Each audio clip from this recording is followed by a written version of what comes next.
Welcome back, everyone, from our Oneg Shabbat. It was great. Thank you for all the good food everyone brought. We've eaten and we're satisfied, so let's bless Adonai. Our Father, in the name of Yeshua the Messiah, we bless you and we thank you for the food and the land. In Yeshua's name, amen. So this, to a portion, is Ki-Teitzei, when you go out, and it's literally talking about when you go out to war. Right, so more rules about war, and there's several things. This is kind of an outline that we'll take a look at. Overview, mitzvot, Torah, the wayward son, mixing, tassels, camp cleanliness, divorce, muslin and ox, equal weights and measures. Remember Amalek, and then question. So, according to the Rambam, how many mitzvot in this portion? Let's go with C. C, 68. Got one vote for it. I'm going to go with D. Got Addie going with D. Anybody else want to vote? A, 47. George? B's open. Well, just take B then. It's not A. It's not B. It's not fair. It is not B. It is C or D. So who votes C? 1, 2. There's 2 for C. Addie, you sticking with D? The answer is D. Lone survivor. 74 mitzvot according to the Rambam. Is that the most we've ever had? 74? Last week, right? Last week had the most. Mm-hmm. And if this was D? if it, yeah, if this was the Flintstone, it would be the Rambam Bam. And his wife Pebbles. So let's take a look at some of them.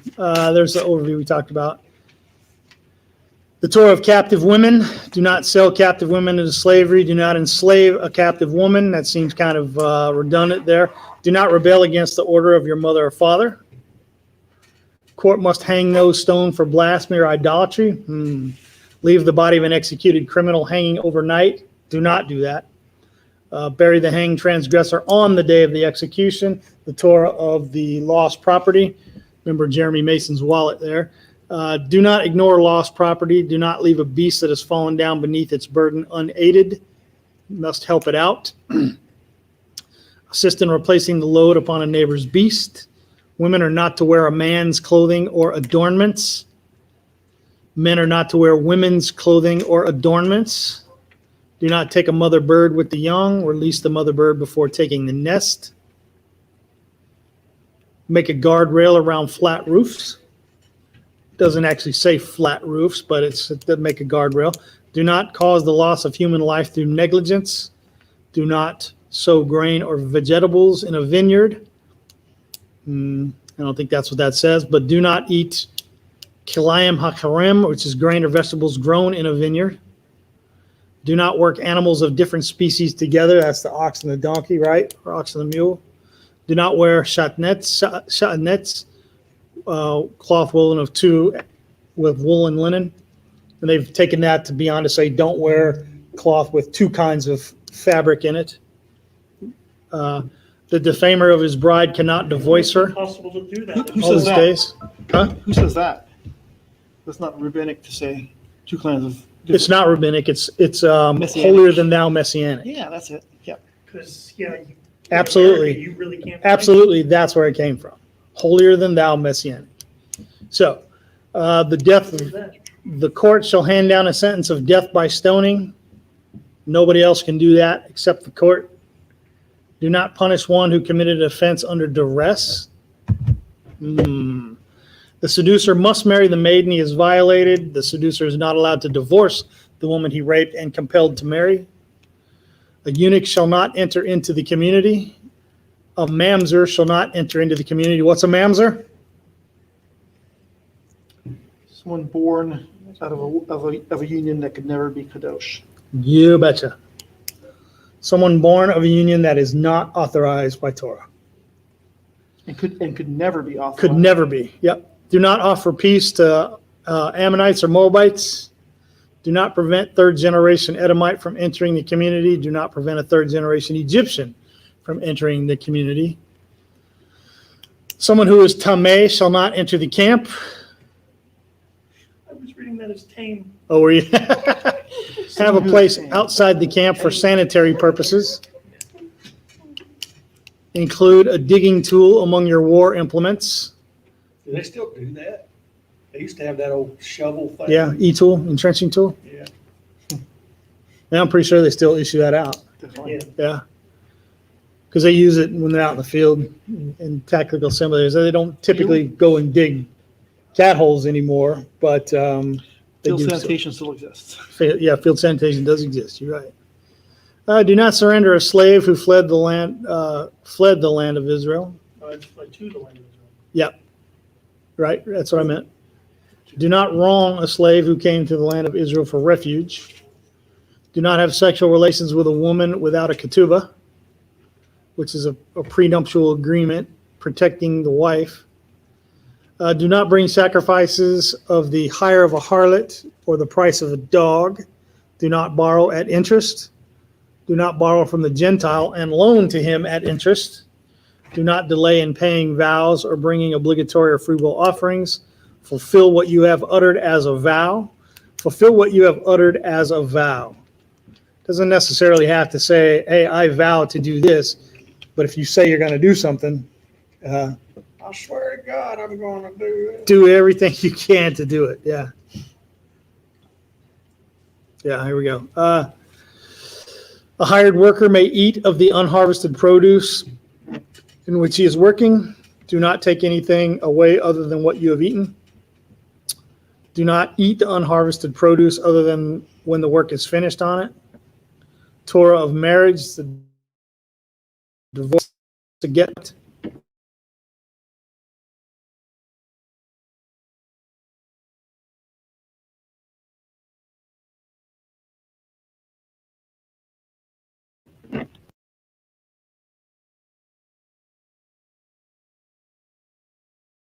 Get out of here. Yeah.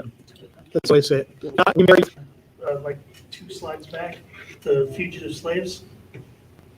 That it says if you don't return a slave that's come back, or that's, in this one specifically said, if a slave comes into Israel. That's not what this says. This said, do not return a slave to his master who has escaped from his master to you. Right. That Do not doesn't mean surrender a just in slave. Israel. That's kind of specific to That any could mean slave. Anywhere. Any slave, even inside of Israel, don't return him to his master.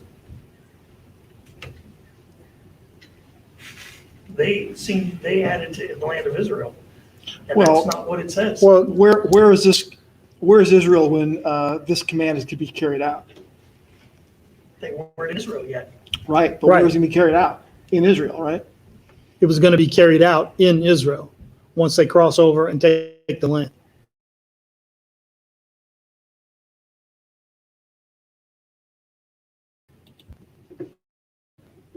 Verse 16 of, The New Testament. do not return a slave to his master.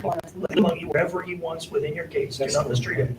No, that was doesn't wrong. make any quibbles about where. Yeah, it's where they went to the land. Isn't it implied for Israel? Because Israel, where is Israel supposed to be? Well, Israel's the thing supposed to be is, inland. The thing is, She there's has still a New Testament slavery. example. Yeah, Paul, there's still Rome. slavery within Yeah. Israel. Onesimus, I guess, is the slave owner, right? 7 years worth at least. There's still slavery within Israel if they escape from their master Mhm. and come to you, even if it's from within Israel. No, he was, he ran to. I'd take this to mean that no matter where you're He at, was somewhere if a else. slave comes, to you, don't return. If you was arrested 7 years, you could say, yeah, that was for the land. Mhm. But it's probably good practice for elsewhere too. I think that's the same thing. Okay, is it raining? Great song. Let's get back up. A hired worker, you already did that one. The Torah of marriage, Torah of divorce. Okay, do not demand from a bridegroom any communal or military involvement. That means don't make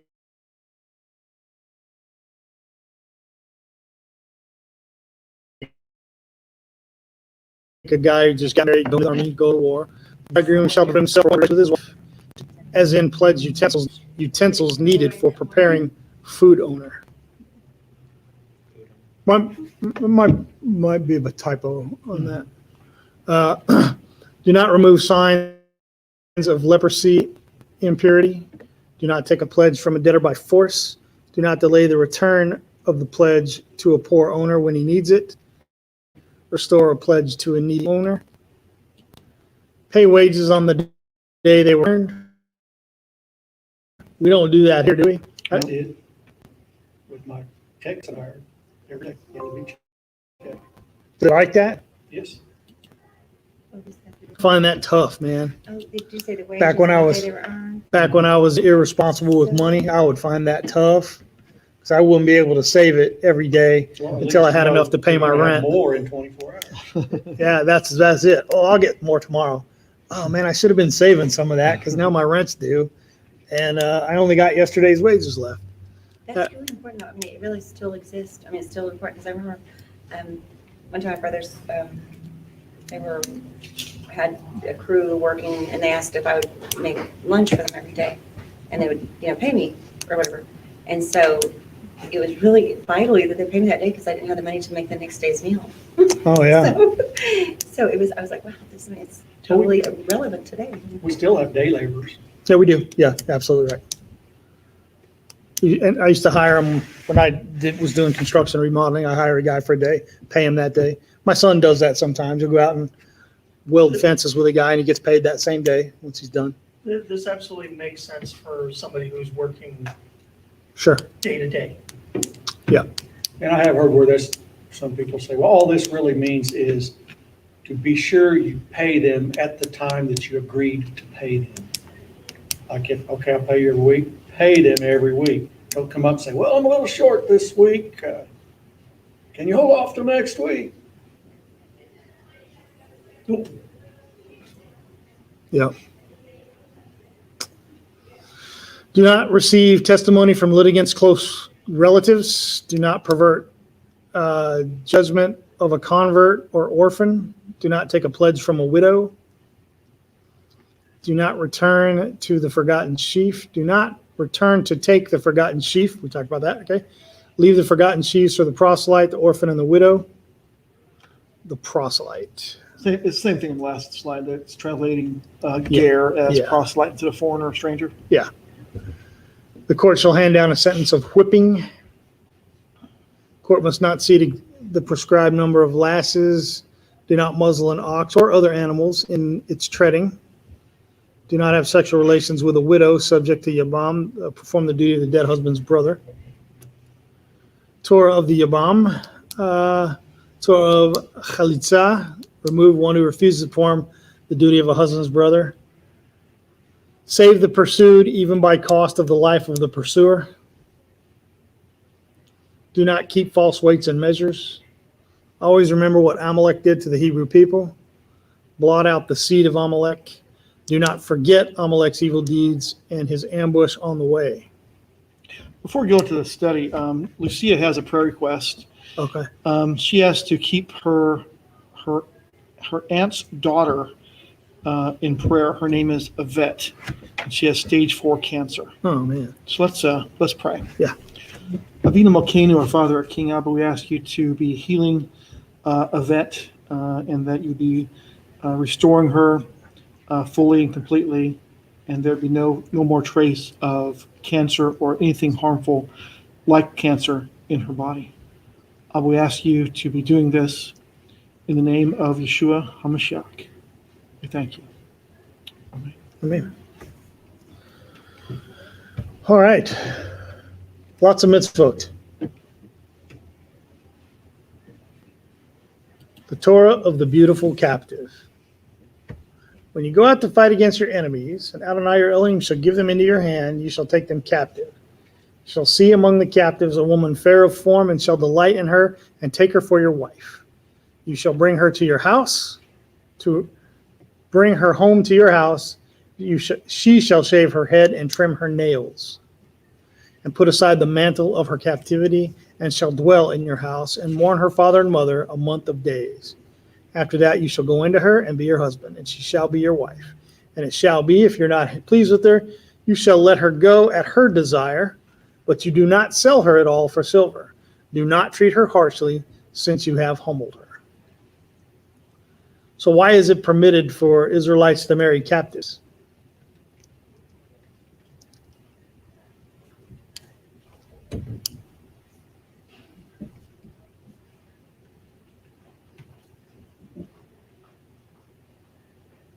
It's part of the bounty.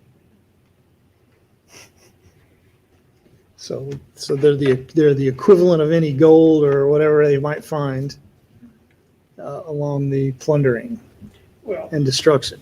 I guess you can look at it as a way of protecting the girl who now has no more family and can't return to her country.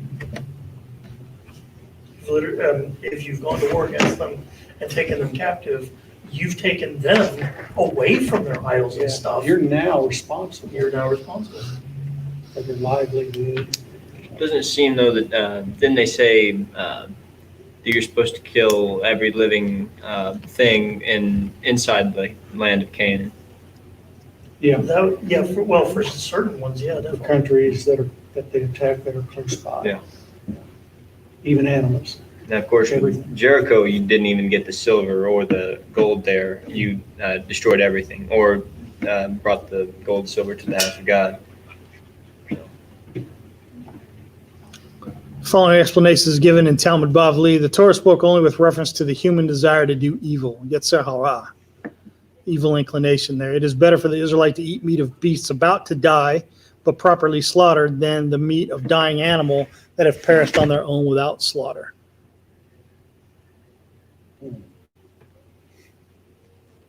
What's that have to do with anything? I'm think it was trying an to see how that relates. That's supposed to be, I think, relating to An the allegory. commandment of don't eat an animal that has been savaged. So why is it permitted for Israelites to marry captives? You all right there, man? Yeah, I'm just seeing what Lucia also responded and said thank you. That's all. Oh, okay. Oh, good deal. Yep. Yeah. You got an answer, Wayne? Well, it brings them someone.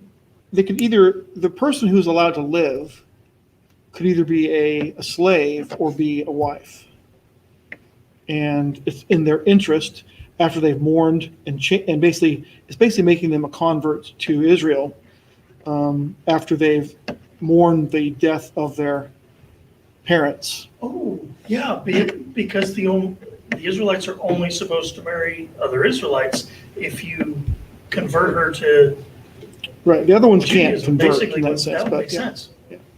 So she's basically given 30 days of repentance, if you will, mourning. And at that point, you're allowed to marry her because she has become not a captive, but an Israelite. And that's why you can't sell her, because she no longer has the status of captive. She's now an Israelite. And you have to let her go freely when she wants to. If she wants to, yeah. Mhm. And she shaves her head and cuts her nails. Why do you think that is? I think that's just an outward symbol of you're now starting a new life. All the growth under your old life is All the gone. old growth is gone. You're starting a new life. So, but if she wants to go, you got to let her go. If you desire her, treat her as a wife, not as a prostitute. The sign of her captivity must be removed, and she shall dwell in your house as your wife, not dwelling as a prostitute or a rape victim in the captive's camp. That's what we just said. So different than ISIS, you're saying. Way different. Yeah. When a man has a wayward and rebellious son who is not listening to the voice of his father, the voice of his mother, and who, when they have disciplined him, doesn't listen to them, then his father and mother shall take hold of him and bring him out to the elders of the city, to the gate of his city, and shall say to the city, this son of ours is wayward and rebellious. He's not listening to our voice. He's a glutton and a drunkard. Then all the men in this city shall stone him to death. And thus you shall purge evil from your midst and let all Israel hear. Is that So- what they did to Yeshua? They tried, right? Out and accused him of glutton. Yeah, being a glutton Being a glutton. and a drunkard. How many times did this happen, according to the sages? None, never.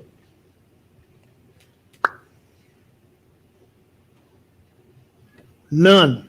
Boy, the slide's just not really showing up right at the bottom there. But does that negate the commandment just because you can't see that it's ever been done? No, and I think the slip show that it was attempted once, was done once. Is that something that, there's a real strange scripture about, I think it's kind of end time prophecy, I'm not sure, where it says that parents, that a false prophet will, like their son will prophesy falsely or something like that, and it says that the parents will, do you know what I'm talking about? I can't remember. I know what you're talking about though. Yeah. Deuteronomy 13? Is I it think it's in Zechariah. Which was that It's they kind of will, grisly, says that they'll both run him through or something like that. Yeah. It's very pleasant. but it's like it's a time later on in history than, so it's kind of interesting. Zolel Vasov, and shall say the elders of the city, this son of ours is wayward, he is not listening, he's a glutton and a drunkard. And then take a look at Luke chapter 7, verses 34 and 35. Son of man has come eating and drinking, and you say, behold, a gluttonous man and a drunkard, friend of tax collectors and sinners. Yet wisdom is vindicated by all her children. So we can see that it did happen once, right? Of course, they wouldn't own up to that. Yeah, and that wasn't a mother and father bringing their son. It was a son of Israel.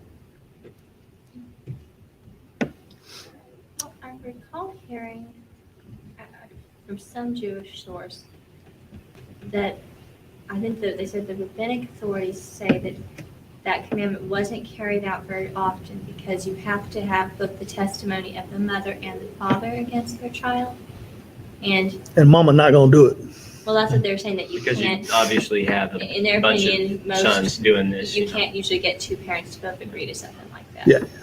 And that's why you. I could see Dad bringing him, but Mom's not coming. Well, No. there's a few cases where it would be the dad protecting him and the mom trying to go. I'd say a lot less. Oh, I mean, have you seen the Jewish boys who are taller than their mamas? Mamas are really short. Mama say something, the boys say, yes, ma'am, and whatever we do. In a parallel passage, Matthew 11:19, Shem Tov and Deutele Hebrew both have the same Hebrew phrase, Zolel Vasov. So did the Pharisees consider themselves the elders? Yeah, they absolutely did. Yeah. Yeah. So what might be gluttony to a Pharisee? Someone who eats more than they do. Yeah, remember they fasted twice a week, right? Yeah. Well, Fasting, they if said you don't they fast fast. twice a week, you're a glutton. Yeah, if you don't fast twice a week, you're a glutton. We have no reason to believe that they didn't fast twice a week. I mean, True. you sure didn't call them out on that. Or But how much did they eat between their fastings? Hey, man.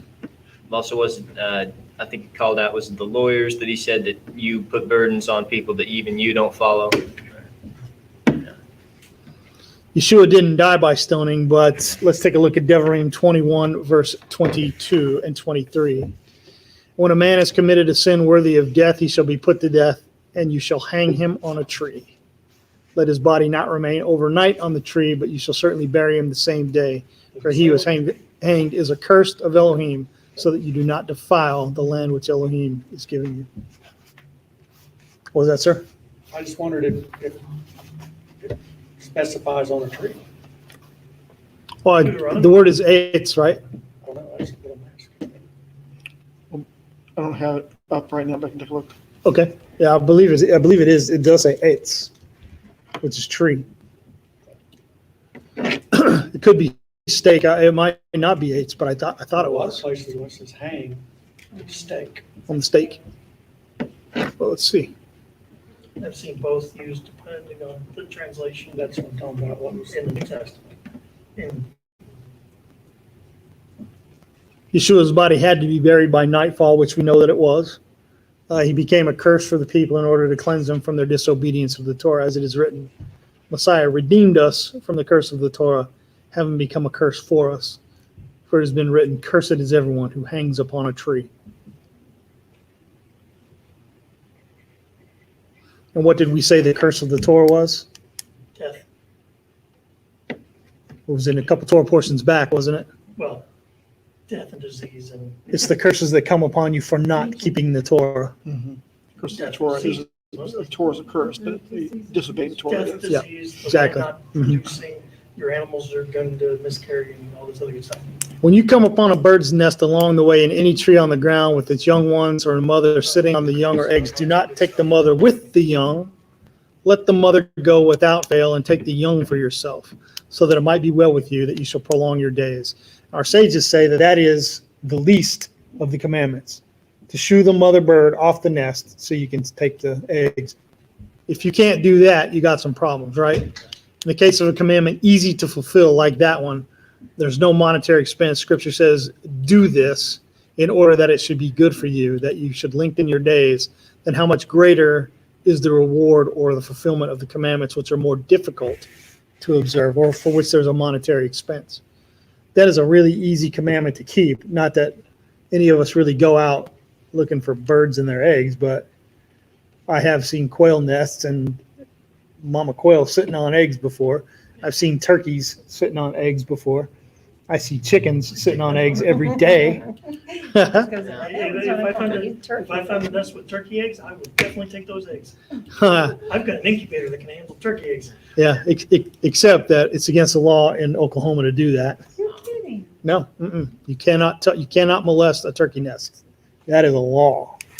Or any migratory bird.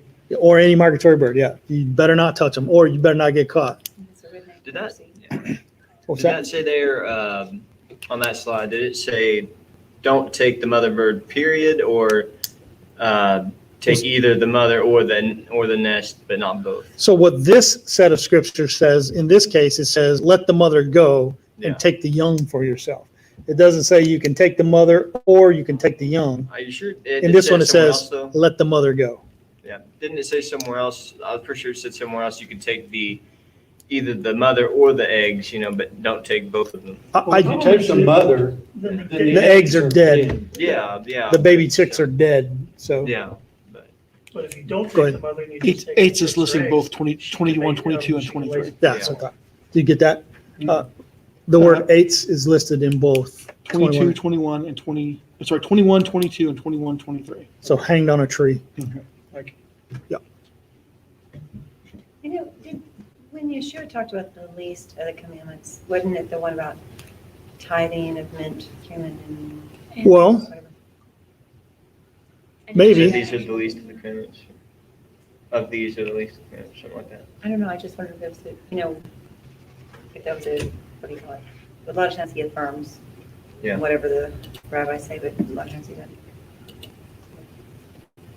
Talking about Matthew 5 or something? Yeah, I was looking for it. I don't know if he said this was the least or one of the least. Yeah, the sages do say that this is the least of the commandments. This is but if you can't keep this one, you got problems. Well, Yeshua said in Matthew 5:19, whoever then annuls one of the least of these commandments and teaches others to do the same shall be called least in the kingdom of heaven.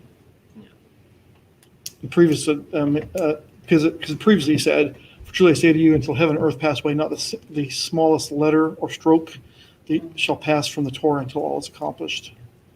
So There's a lot of dissertation on this commandment right here being the least of commandments. I mean, a lot. And a bunch of good lessons you could take a look at too. And I could have thrown them in here, but honestly, all of these slides are ones that Wayne put together previously and they were good. I didn't want to mess with them, so. except for the typos. Yeah, those were there. I didn't change anything. I'm wondering if this was put in there, because what's the smallest, offering is a pigeon. I'm wondering if this, Smaller. well, technically, but I mean, if you Well, don't like for have an access animal to a offering. field, Or if you don't have a ram or a lamb to bring, you Right. can bring you. two pigeons, yeah. Right, you can bring two pigeons, and Mhm. this, We don't I have mean, that. maybe this is Yeah. why they don't want so that it's a renewable resource, only take the young. Maybe. It was also for the people who can afford more. Well, maybe like birds kind of represent the least of the animal kingdom, so to speak. There's a reason that Solomon mentioned it a few times, or what was mentioned about, that, birds are, his eye is on the sparrow, one of the smallest of the birds. His eye is on the sparrow. He invested in us, Also, do you think and that might there's a be difference like between clean and side unclean there, reference like to only that. the clean birds, that you know, or Torah. pretty much every bird Right. and every Yeah, I can see the nest of eggs?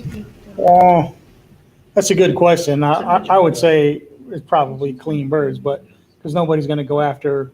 Yeah. Why would you You want the can't. eggs of an unclean bird? You can't eat that. No. I see nests in my yard all the time for killdeers. Actually, Those little kildees that'll run away, you know. Trying to mislead. I see them all the time. And it's always the same little tiny nest on the ground with 4 little eggs in it every single time. Those are so cute. When I was little, I And you could loved catch 'em. those. You can catch them when they're hatched because they already know how to run, but not fat. And then they got that instinct. Let me act like I'm hurt. So, Come after me, not my- yeah. So do not sow your vineyard with different kinds of seeds, lest the field of the seed you have sown, the fruit of your vineyard be defiled. So let's talk about that for just a little bit. The word defiled there may not be an accurate representation. So I'd like to call upon my good friend Jim, who you don't mess around with. Don't mess around No, with you don't Jim. mess around with Slim. No, oh yeah. First Start out not Jim, messing around with Jim. Then Slim beat Uh-huh. the snot out of you. Yeah, right. When the cutting was done, you know what I'm saying? So Jim, what do you got on that? I don't think right anymore. I can't present things good. But anyhow, defiled there, the actual word means sanctified. Kadash. Kadash. Yeah. Your field then becomes sanctified. Some versions, like the one I heard read today, says becomes forfeited. So- Which simply means you can't use it. Right. But you can give it to the priests. It becomes part of your, part that you set aside for God. So if I plant Concord and Merlot grapes in my vineyard, I can't eat them. I don't know. There's a question about whether it's talking about different kinds of grapes or like grapes and potatoes or something. And grafting would be the same thing, right? Well, not necessarily grafting. There would be a lot of cross-pollinating. Yeah, I would think you wouldn't plant potatoes in your vineyard. Grafting, it's not planting. Well, I don't know. It seems funny. I was looking up, I don't know, it's probably a year ago, what plants, do well with each other, and you'd have, I don't know what it was, like certain plants living underneath other plants because they were, Like the Three Sisters, Yeah, the Three squash, Sisters, corn, those are Something very like that. species. and Beans. yeah. But you can't plant grapes with it. Can't plant grapes with any of those, See, when right? you said that question, you said you were going to plant the grapes in your garden. Mhm. And I thought that was. I said I was going to put a vineyard in my garden Right. as part of my garden. That's not necessarily in between the corn and the potatoes. Well, I'm that's, just saying. The grapes are along the fence line, a good 25 feet away from the vegetables. But still in the garden. that's right, that's what he said. But it's Pile only, up. have a but it's mile. only, but it's Is it only gonna be Concords. Inside on the fence, on the inside of the fence or on the outside of the fence? Inside the Grapes fence? don't know the difference. I know they don't. They just grow. Yes, they grow on trees, I know. Yep. Mhm. Okay, so do not plow an ox and a donkey together. Do not put on a garment of different kinds of wool and linen together. So an expression denoting a mixture, our rabbis explain this term to be an acronym of terms. What is that? Shin Vav Ayin. What does that spell?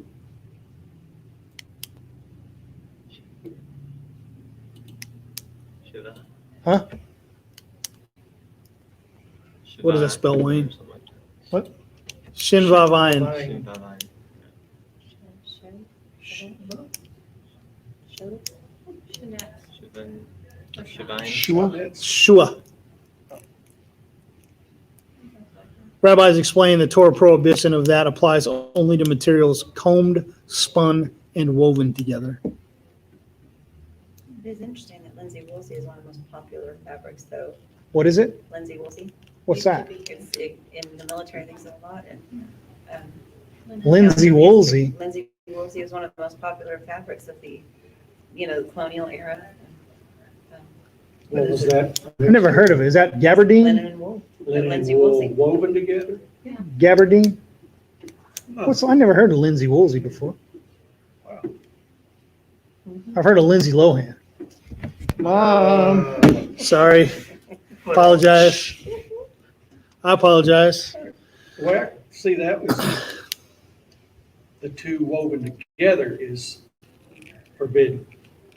Maybe not you wear a linen undershirt and a wool sweater over it. They're It's not also gonna woven- wear they're clothes not that are woven- made of both. Yeah, they're not woven together. Right, exactly right. Yeah. With the military, I'm just saying, like, or else I found lots of linen and wool. When I found things that were, Linen and wool, or what it means, there were mixtures with linen and wool, and like his dress greens or things like that. I mean, see that, didn't I? I don't think it was linen and wool. No, I remember the socks. Polyester and Socks, wool, those maybe. were- What's polyester? Socks or wool. Vaseline. But some have linen, like the dress ones. Like the old, that's how some of the old ones. I mean, the new Well, ones. these were were- like I think the new this- ones are all this polyester It's or neither something wool like that. nor linen. Interesting. Interesting. They're not that fancy anymore. They're really nice. Shot nets is a mixture class is one of the Hakim. Did Paul think verse 10 was relevant? Let's read 2 Corinthians 6:14-16. 2 Corinthians 6:14-16.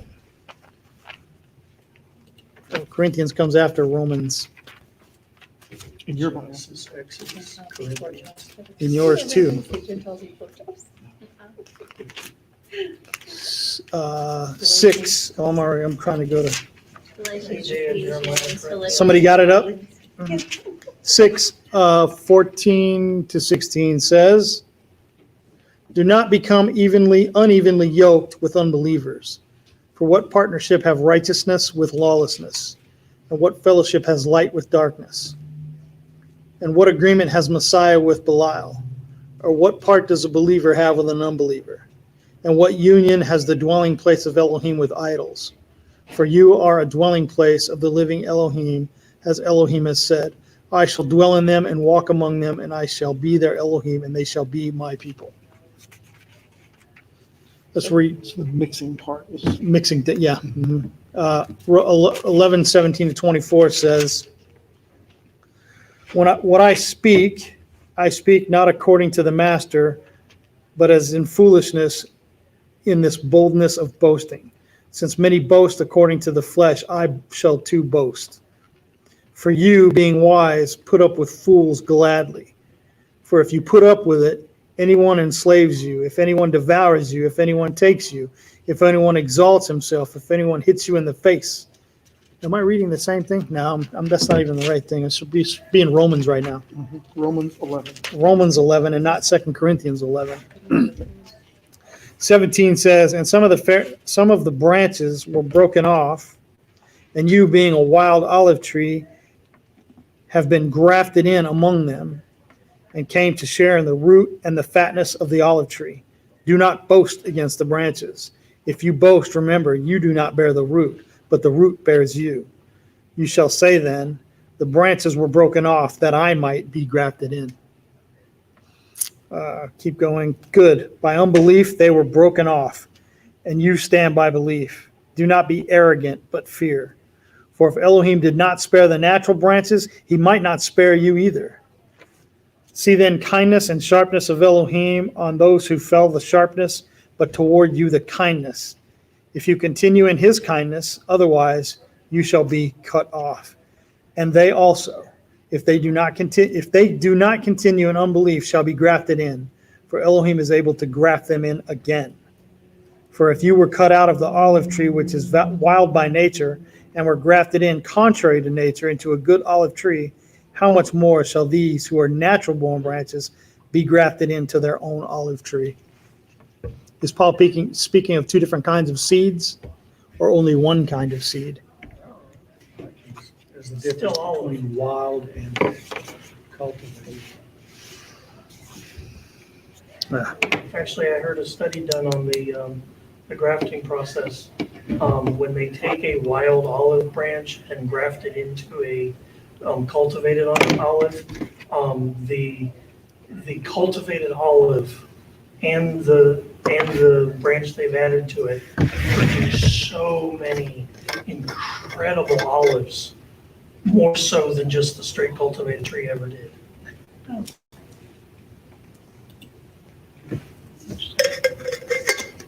Anybody else got anything on that? That's good. So you're saying, why is that not mixing when they graft? Because it's grafting, not planting in the first place. No, I'm asking you, is he talking about two different kinds of seeds or is he talking about one kind of seed? I didn't even hear mention seeds. 2 slides ago. Do not sow seed in your No, in your not vineyard. Paul, what you just read, Mhm. I didn't hear him mention seeds. Okay. I heard him mention olives. and Well, we grafting. talked about in a conversation after that, we're talking about mixing things that aren't supposed to be mixed. So you mean I that think seems they kind take of it too contradictory? far anyhow. I mean, yeah, I hear people holler like, oh, you're not supposed to be mixing, yet they'll go out and mix stuff. Yeah. Oh, you mix that but not that? No, it talked about something specific mixing. Very specific. You can't just Linen take and that wool. and apply it generally to everything else. One thing to consider is the Hebrew word for sow is the same word as seed, zerah. So seed and sow is the same actual word. One is a verb and one is a noun. What is the word? Zerah.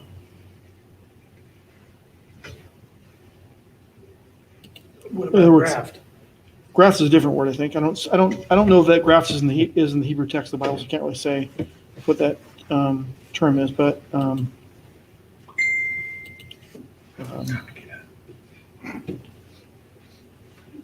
It would be in the Hebrew text where it talks about being grafted in, right? Oh, no, it doesn't, does it? well, So you Graft- think that it's just graft grafted. that you have to worry There about? probably is a cognate, but grafting is only, I think, in Romans. But it doesn't like say like. There may be a cognate for it. I can find the Aramaic text of Romans and look, but I don't know. I wouldn't think so because I'm not sure it's different. Then a grapevine. Yeah. Okay, so what you're saying is that this is a specific commandment, not a concept. That's what I think. I mean, not just a rabbi, but everybody's famous for taking a specific rule and expanding it to cover several different things. Jesus fussed at the Pharisees for doing that all the time. But on the other hand, then why is similar wording used 3 times for 3 different categories of things? That is a good point that It seems happens. to imply that there is a concept that's being, I'm not saying how broadly those commandments actually apply, but it does seem like it's a concept that's being applied in at least 3 different types of situations. But then you can apply that concept to any kind of mixing and say all mixing's bad. Well, we mix all the time. True, but to me, what seems to be important with this They mixed commandment all the time. is it not necessarily what the mixing is, but what is being described with these different species or different kinds. I've heard some people who read the scripture and they think what it means is no hybridization of fruits, vegetables, animals, anything. Don't interbreed anything of a different. I can't remember what the scientific word is for this, but like of a different. Species. I don't think. I mean, I don't know what the correct word is. There's a different word. Sheep and goats shouldn't believe, but sometimes it can. Yeah, but like, I don't know. To me, it sounds like you're saying don't try to mix, don't try to get it, and I shouldn't say hybrid, interbreed things that wouldn't ever naturally do so in nature. At least that's what I'm seeing. You mean like an apple pecan citrus tree? Yeah. Well, like a pair, Sounds good. like or a rabbit rhinoceros or something like that. Which is what they're doing right now, I So mean, technically, neither of those are kosher. like the tomatoes. no, I mean those two things would never happen in real life. So I don't. Obviously, it sounds like it's I saying got don't what do you're saying. these Why don't you use Frankenstein experiments with the world around you. Apple cranberry. I understand. But I don't know. Why, but why? Why, is there some reason? Why particularly the grape? Is it a symbol of something? Or is it a, like the water and the rock scenario with You know Moses? what, that's Is it a probably picture? like the mixing, or don't boil a kid in its mother's milk. Who knows why? They may have known back then, but we don't know now. It's just now it comes down to, because God said not to do it. Who quote, is it who? Oh, the Cooking. boiling the kid in its mother's milk. They I know found there's that- all kinds of reasons. Well, they found that to actually be a specific pagan practice. It looks like it may have been a fertility practice, a fertility rite, but even that is just, we don't know for sure. Not thousands of years later, we don't know. So Devarim 22:12 says, make tassels on the four corners of your garments with which you cover yourself. Interestingly, in Numbers chapter 15, it says the word tzitzit, but here it uses the word gedlim, or twisted threads. It's pretty interesting. Make tassels on the four corners of your garments, which you chasa yourself. Oh, it looks like the Hebrew font didn't come out there. Yeah, because if we presented it from a computer, it would, but because their computer doesn't have the same font. Yeah. The word for grafting, the cognate from the Aramaic text, means taste in Hebrew. It's ta'am, and to taste or perceive. So you don't want to taste two different things in your mouth. Don't know the connection, but I that's. don't know, Let's take man. it on to the extreme. Hot buttered popcorn is pretty good. It's two different Mix things. even in your mouth. Just salt, all you need. Just salt is all you need. Tradition to- Spoken like a vegan. You rinse your mouth out. Make tassels on the four corners of your garments that you cover yourself. Kasut translated as clothing, or a cloak is the mantle of the poor man's, only it's a kasut. If he takes to himself another woman, he may not reduce her food or her clothing or her conjugal rights, that kasut there, her clothing. So if you ever take your neighbor's cloak as a pledge, which I never would, return it to him before the sun sets, that is his only covering. His cloak for his body, what else shall he sleep in? And it shall come about that when he cries out to me, I will hear him, for I am gracious. Make tassels, let's see, kasuts in parallel with lebush, clothing. Kasuts in parallel, in Job 24:7 and in Job 31:19. Spend the night naked without clothing, have no covering against the cold. If anyone seen perish lacking of clothing or needy had no covering. Make tassels, garments, cover yourself. I clothe or labash the heavens with blackness and make sackcloth the covering. So you can see how the two are used. Tassels or chain work. Let's talk about 1 Kings 7:16-17. He made two capitals cast in bronze to be set upon the two columns, the height of each of the two capitals being 5 cubits. Also nets of meshwork, gedlim, with festoons of chain work for the capitals that were on the top of the columns, even for each of the two capitals. These are some of the chain work, or how you tie these tzitzits. Yep, there's right there. Harryite tzitzit, right? I personally have not seen the top one there. It says Rambam. Have you seen that before? Anyone wear that? I've not seen anyone wear that. I haven't seen that one either. Yeah, I have seen the middle one. Actually, Yeah. the Now, Yeah, the bottom one, yeah. Not the bottom Chinese one. staircase stitch. Chinese staircase? Sometimes people put it in their hair, like black people. What is it? We gotta be It's- racist for. I said that's the Rambam type CC up there. That's a cord stitch called the Chinese staircase stitch. Oh, interesting. But sometimes people use it in their hair, like, what should I say, ethnic people. I can't say that I've seen the bottom one either. Oh, no, I haven't it's not seen like that either. it's supposed to float. Yeah. Or Baal Sefer HaChinuch. I think I've seen that one. Now, if you if you go back just I have seen even in the Chabad version, the Radzin Chabad version,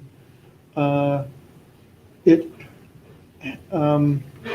half the Ki-Teitzei is tied, so you only have one string hanging out. But others, Orthodox, have done it with both. You have two, the Shamash string, the long string, the Ki-Teitzei string.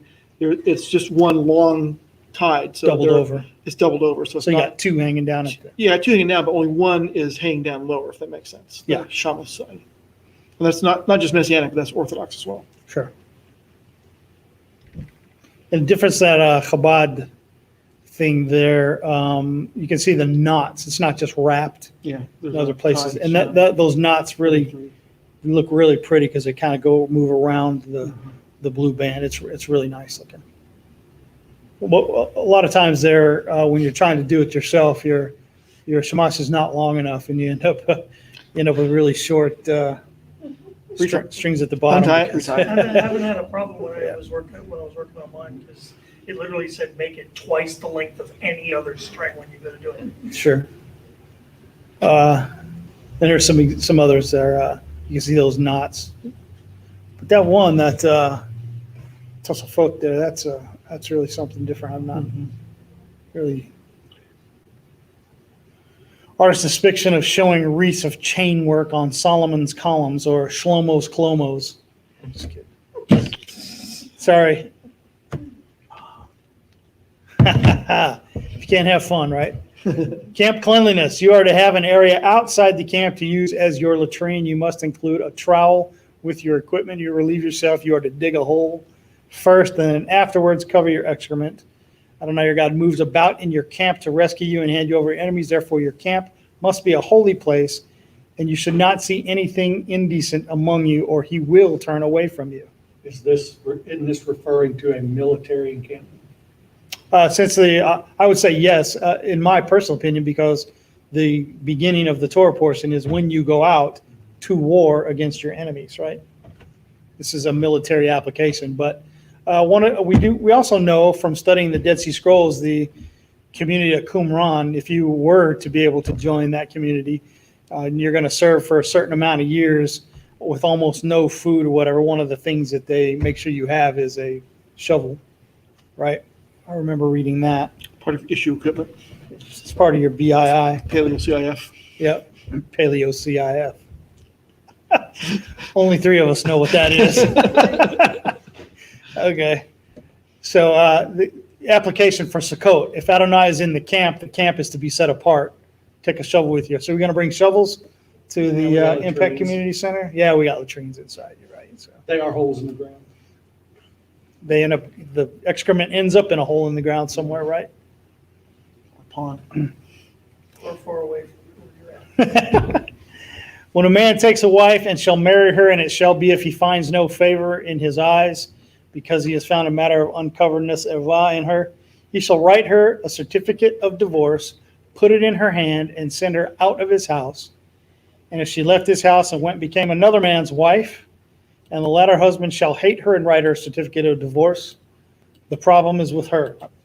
Let me say it again. And put it in her hand and send her out of his house, or when the latter husband dies, who took her to be his wife, then the former husband who sent her away is not allowed to take her back to be his wife after she has been defiled.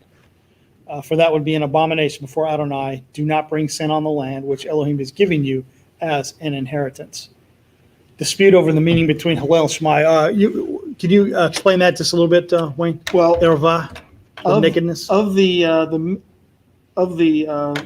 commandments in the Torah, where there is some disputation between Sadducees and Pharisees in the Ki-Teitzei. Yeah. This is the only one on divorce that Yeshua seems to side with the stricter version, or the house of Shammai against the house of Hillel. Yeah. Hillel said you could divorce your wife for any reason. Shammai said no, it must be related to adultery. And the word erva.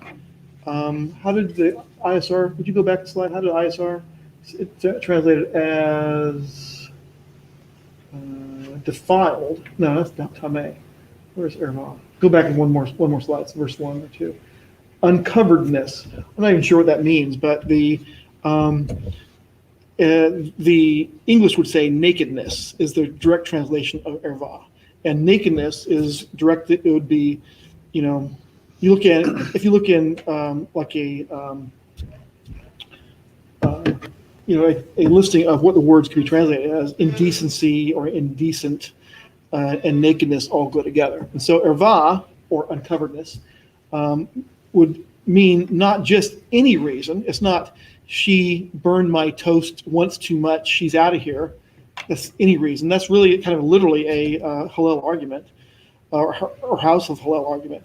But the word is indecency or nakedness. So it has a sexual connotation. So Yeshua agreed with Shammai because their version of this, their interpretation of this was, I think, closer to Torah. And that was pretty much the only time that Yeshua agreed with Shammai against Hillel that I've seen. But this is definitely, there may be others. If you know one, that's great. Let me know later, I guess. But the only time I know that Yeshua sided with Shammai was in the matter of divorce, which was not for any reason, but for a specific reason. Yes. Yeah. Just an interesting point. I now know who Hillel and Shammai are, or the houses of Hillel and Shammai are, because of the Chosen. That's interesting part. Oh, cool.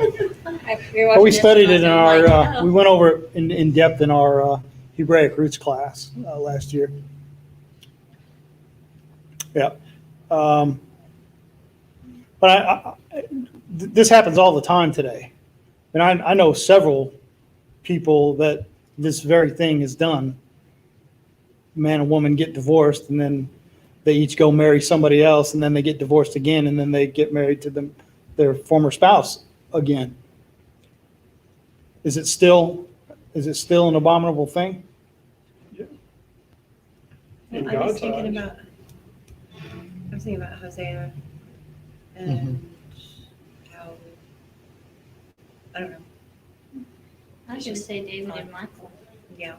That was Yeah, that that's a was good named one. probably suspicious in that respect.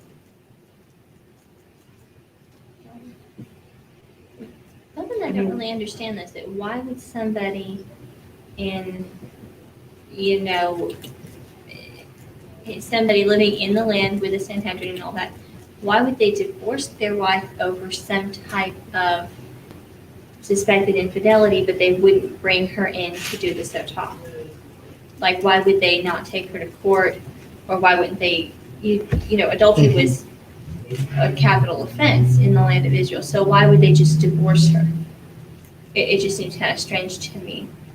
What would the benefit be of divorcing that woman and having her go marry somebody else if she's involved in adultery? Shouldn't she be punished? It sounds like this isn't going as far as adultery when it just says the nakedness. Because it doesn't say erva, adultery in the text. It says erva, erva, which is naked. which is impropriety, but not necessarily adultery. What about like Mary and Joseph, when Joseph was going to put her away privately, Mhm. but it was because she was the child, so. Yeah. Right, because he thought there was actual adultery and he wasn't going to ruin her. And a lot of times you'll find it's human nature too to not want to make a spectacle of people if you don't have to. No, I'm not saying that's If you're a the good hard person, fast rule, yeah. but If you're a good person, you don't make a spectacle of someone else. Kind of like the Just let thing it you were talking about. let it go with away the, quietly. Rebellious sons, how the parents normally didn't do that probably for that reason. I wouldn't, and in some cases, people wouldn't do it because they're embarrassed by it. I think in this case, or the reason for this command, maybe, would be for protection for the woman. Yeah. Because if he was mad at her or whatever reason he wanted to get rid of her and just sent her out. Spaghetti noodles were too al How is she dente. going to eat? She can't go to another man because she hadn't been officially released from that man. Yeah. Gave her So that's protection. why they give her the writing of divorce. That's her proof to whoever she wants to marry that, yeah, I'm fair game, so to speak. I'm legally, you wouldn't be committing a crime because I'm not connected to this other guy. Mhm. Would you mind just for 1 second going back all the way to 24 verse 1 again, like two, 3 slides back? What is the word for Mary in the text? For what? Mary. When a man takes a wife and shall marry her. Is it really the word Mary? What is the word there? That's what I'm I asking. don't know. What's the Hebrew word used there? That's the question. Well, no, we don't have it in front of us. I'm playing guess. Take a guess, all you Oh. Hebrew scholars. I call myself a scholar. I don't know what the That makes Hebrew you word for Mary is. Let me so see. I'm not sure. It's a word that will surprise you. I guarantee it. Possibly. Is it a word that's generally used with some other, Just something start with else? the letter A. Well, How many letters does it have? Does it just say take her? No, no, it doesn't. The word take is in there, yichak, which is related to lachak, to take. But it's, well, it's related to the word Baal. It's uvala. Oh. It's the same root word. Be a Baal. husband too. Yeah, to To husband. be a husband too? Yeah. So again, Baal used in a Hebrew text, Hebrew context, that doesn't mean worship other gods. And it's a perfectly good Hebrew word. It's a perfectly good Hebrew word, it sure is. Yeah.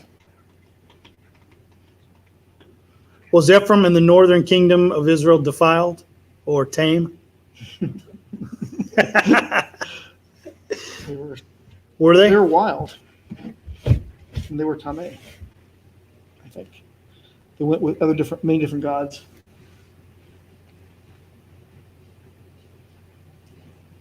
Let's take a look at Hosea 5:3. I have known Ephraim and Israel has not been hidden from me. For now, O Ephraim, you have whored. Israel is defiled. I have seen a horrible matter in the house of Israel. The whoring of Ephraim is there. Israel is defiled.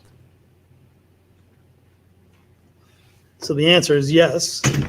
Romans chapter 7, verses 1 through 4. Let's take a look at that really fast. I'm still in Romans, so 7, 1 through 4 says, or do you not know, brothers? For I speak to those knowing the Torah, that the Torah rules over a man as long as he lives. For the married woman has been bound by Torah to the living husband. But the husband dies, she is released from the Torah concerning her husband. So then, while her husband lives, she shall be called an adulteress. And if she becomes another man's, but if her husband dies, she is free from that part of the Torah, so that she is not an adulteress, having become another man's. So, my brothers, you also were put to death to the Torah through the body of the Messiah, for you to become another's, the one who was raised from the dead, that we should bear fruit to Elohim. A way out of the defilement may be seen in the dead husband example that Paul portrays. Since Israel was the adulterous bride, Adonai couldn't take her back unless the husband died and unless she was forgiven. So when Yeshua died, Israel was free from the marriage covenant, and Yah took her back from death, fulfilling both the Torah of the adulterous woman and the Torah of jealousy. How do you feel about that? Yeah, I had heard this teaching recently. I was going to bring it up, and then it says it right there. I'd heard this recently. And So was he, Wow. Yeshua is the husband? Yeah. God is the husband.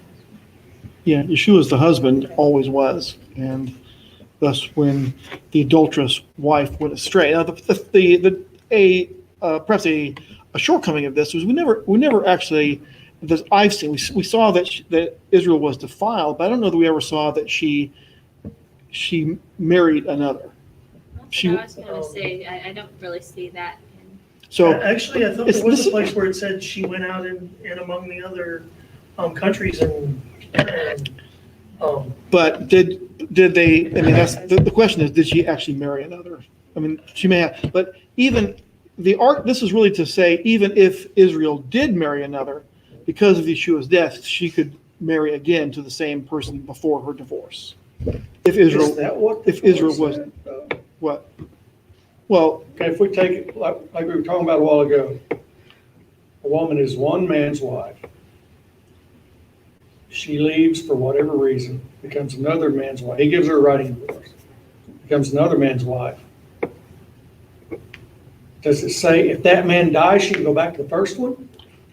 No, that's not even what we're saying here. She's saying the first husband she was married to, she got divorced from, potentially. She married another. Then In this particular case. the first Yeshua husband, was the first husband died. Okay, how long? Now she is no Now she's longer no an longer adult. married to this, The so second husband died and are going back to the first. no, the first husband died, so she's free to remarry if her husband's dead. But if her husband's back alive again, then she can marry the same husband she had before he was dead. If that makes sense. I mean, because the Torah doesn't She's not an say adulteress at that right. point. She's not an adulteress because the husband died, so she's free to remarry. That's what the Torah says. But back to the same guy she was with before. Well, because he's alive again. But the Torah doesn't say the first husband dies and alive again. It doesn't take the resurrection into account. Yeah. It's her passing. I missed it because I was talking about what. Whose life will she be in the resurrection? Whose wife will she be in the resurrection? Ooh, good one. The seventh.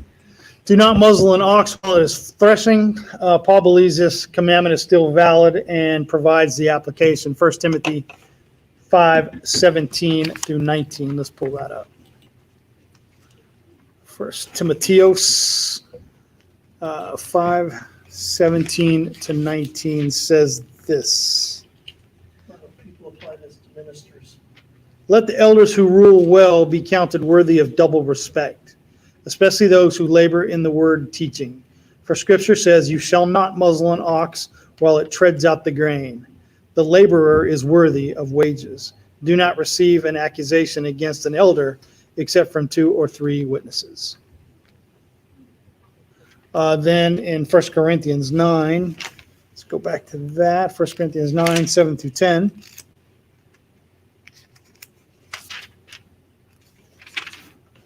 Says, who serves as a soldier, I'm in 1 Corinthians, okay, 9, 7 through 10, yep. Who serves as a soldier at his own expense, who plants a vineyard and does not eat of its fruit, or who shepherds a flock and does not feed on the milk of the flock. So I say this as a man. Do I say this as a man, or does not the Torah say the same too? For it has been written in the Torah of Moshe, "You shall not muzzle an ox while it treads out the grain." It is about oxen. Is it about oxen that Elohim is concerned? Or does he say it is because of all of us? For it was written because of us, that he who plows should plow in expectation, and the thresher in expectation of sharing.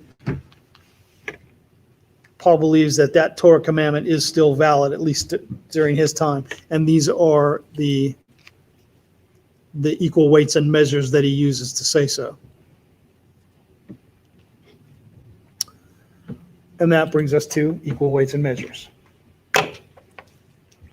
You shall not have in your bag differing weights, a heavy and a light. You shall not have in your house differing measures, a large and a small. You shall have a perfect and right weight, a perfect and right measure, so that you prolong your days. Once again, there's a promise if you do the right thing on the soil which Adonai your Elohim is giving you. For all who do these and all who do unrighteously are an abomination to Adonai your Elohim. What are some applications for this passage? Equal weights and measures. Having right weights, perfect measures to do these things. What are some applications for that? Well, if you have multiple weights, you're cheating somebody. If you have an ounce counterweight that's actually more than an ounce, and then one that's less than an ounce, and you're telling who you're trading with, yep, that's an ounce. No, it's not. It's either more or less. It's about greed, favoritism, and can we do it with textual issues? Apply it. That's one thing you can apply toward about anything. You betcha. But it especially applies towards dominion voting machines. That is an Dominion unequal voting thing. machine. Wow. I'm sorry, but it's true. I think that's That's greed. Yeah. Well, so what's an example of not using equal weights and measures in textual issues? Surely we've seen some, even recently. Go ahead. Like probably using your own, or how do you say that? When a lot of these, I guess there would be sages or people who consider themselves, knowledgeable and that kind of thing, they'll use their one argument, but they won't use it against themselves, or they won't. What do you call? They'll say, "How is that?" Hypocrisy. They'll Yeah. apply it to The you, words but not to me. It's good for It's thee, not- but not for me. Yeah. I've got a very specific one. Carbon footprint. It applies different to everybody. You use an electric car and they think your carbon footprint's really small, but where does all that electricity come from? How much coal and whatnot do they need to burn to make enough electricity for your car to run? As well as electric cars require massive amounts of Lithium. minerals that are Lithium. destroying entire countries just to get small amounts of it. And they're saying that electric cars are better than regular fuel cars. So you're saying that is the same. Or with gun It's the gun same protection. concept. They're using the I measure need completely Armed differently. for guards here different to protect me, but the general population. But you can't have it to You protect cannot you. have a problem. Sure. The proverbial people. double standard. Yeah, definitely a double standard. AOC wants to defund the police, yet she hires a bunch of bodyguards. Yeah. Yes, that's a good one. That's right, yeah. Remember what Amalek did to you on the way when you were coming out of Mitzrayim, how he met you on the way and attacked your back, all the feeble ones in your rear when you were tired and weary. He did not fear Elohim. Therefore it shall be written, when Adonai your Elohim has given you rest from your enemies all around in the land, which Adonai your Elohim is giving you to possess as an inheritance, that you blot out the remembrance of Amalek from under the heavens. Do not forget. It still gets me. Do not forget to forget. Amalek. Blot his name out, but don't forget what he Remember. did. Remember, but forget. Yeah. Who was that guy who attacked us when we were in Egypt? Right? Remember, but make sure you don't have it written down anywhere that you remember. They said forget. But is there an application for that today? Who is Amalek? Who is Amalek? Boy, they say it's Americans, don't they? All they say is whatever's the bad guy of the day. Well, I think also too, people are so sure that there's nothing that you can't disapprove or, have an intolerance for, and that there's nothing that there's no mercy for. But clearly, there's no mercy for Amalek. Right. But isn't he at work again today? I forgot. Isn't he at work again today doing the same thing, attacking our feeble ones from behind? Yes. We have so many weak-minded people nowadays, and they're being attacked and filled with garbage, And they're being made weaker all the time. being made weaker all the time. That's exactly right. Make no mistake, they are coming for us. Oh, yeah, Who is they? I heard that. the liberals. Well, I don't know if it's the liberals, but the left for sure. How about just orchestrated evil? Orchestrated evil for sure. But remember that. They're coming for There's us. a little bit of evil on both sides, but They held his hands. some of them are quite open about it. Well, I hold fast to the opinions of some internet commentary guys that say that everything the left touches turns to garbage. True. Anyway, that's all I got for today. Anybody got any questions? But in the end, it all works out. That's right. It does. Doesn't mean we're not going to suffer. Nope, sure don't. So at some point, we're going to have to make a decision when they come for us. Are we going to stand and fight and try to protect our families and ourselves, maybe kill one or two of them, and trust God that we're going to win that battle? Or do we let them take us and put us wherever they want and trust God that they're going to take care of us, that he's going to That'd take be a care of us? tough choice. What do we do? Once they kill one or We have two to of yours. trust the Almighty, right? So do we trust the Almighty that we're going to win? And when they come, it's not going to be Joe Schmuckatelli coming. It's going to be a platoon or more of armed troopers. You have to be strong and courageous. So do we trust that the Lord's going to let us win that battle, or do we let Maybe not do we us let him personally. do we let him take us and say trust the Lord that He's going to take care of us? It's the long game you got to look at. Defend There's a the- Bible. Doesn't mean you're not there's gonna two Bible suffer. verses I want to bring up that might answer that question. One is any Controversies man who good. doesn't take care of his family, including defend them, is worse than an infidel, and the other one is Yeshua himself said, if you do not have a sword, go out and sell your cloak and buy one. Well, but doesn't, I don't know if it's in this 12 portion, but aren't we told somewhere in the Torah that God will have war with Amalek for generation to generation?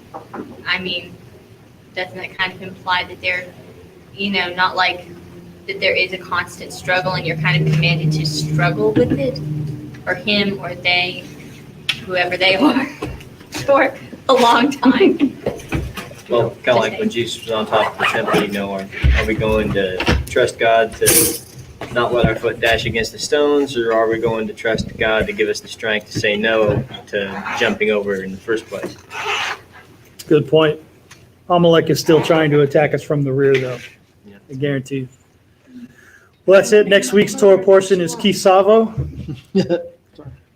Savo. Ki-Teitzei. Sound like a Yes. Japanese car. Kisavo, if you are Ashkenazi. Let's pray. Abba, Father, thank you for the opportunity to come and midrash your word and learn as much as we can. We do appreciate it, Father. We know that it strengthens us. Please let us go from here and have a great week, blessing others as we can. We praise you in Yeshua's name. Amen. Amen. All right.